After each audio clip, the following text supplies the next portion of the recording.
নমস্কাৰ গাইজ, আজি হৈছে 30 নম্বৰ দিন আৰু আমি সকলোৱে জানো যে এতিয়া বিৰাট কোহলি আৰু ৰোহিত শৰ্মা দুয়োগৰাকী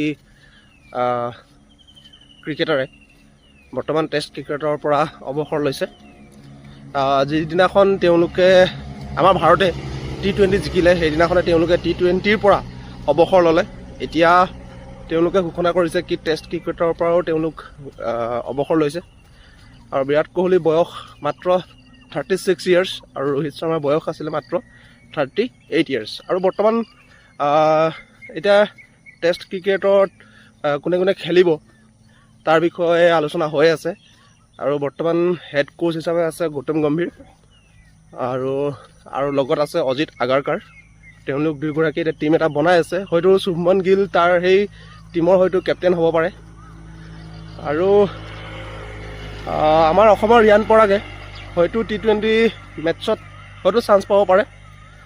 যিমানবিলাক T20 হ'ব ইণ্ডিয়াৰ লগত যিমানবিলাক T20 হ'ব, তাৰোপৰি টেষ্টৰ বাবেও তেওঁক মানে একচুৱেলি আলোচনা বিলোচনা হৈ আছে।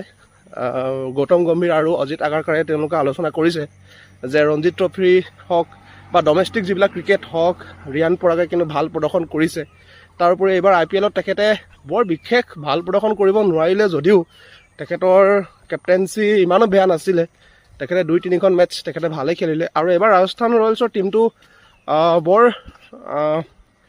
ভাল টীম নহ'ল বুলি সকলোৱে কয়, কিয়নো বহুত কেইটা প্লেয়াৰ যেনেকৈ জছ বাটলাৰ আছিলে আৰু চেহেল আছিলে, আশ্বিন আছিলে, তেওঁলোক যিহেতু সেই টীমত নাই, ৰাজস্থান ৰয়েলছৰ টীমত নাই, সেইবাবে টীমটো বহুত দুৰ্বল বুলি কোৱা হৈছে।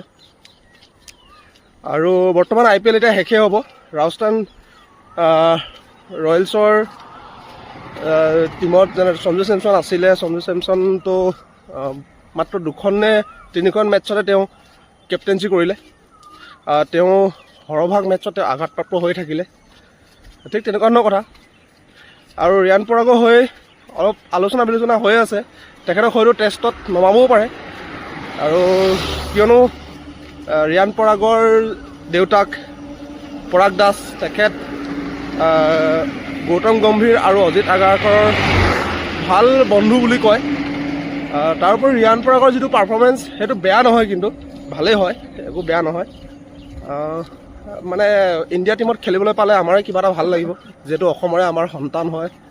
আৰু তেখেতৰ যিটো এনাৰ্জি, ৰিয়ান পৰাগৰ যিটো এনাৰ্জি, তেখেতে যিমান কষ্ট কৰে আমি সেইটো ক'ব লাগিব।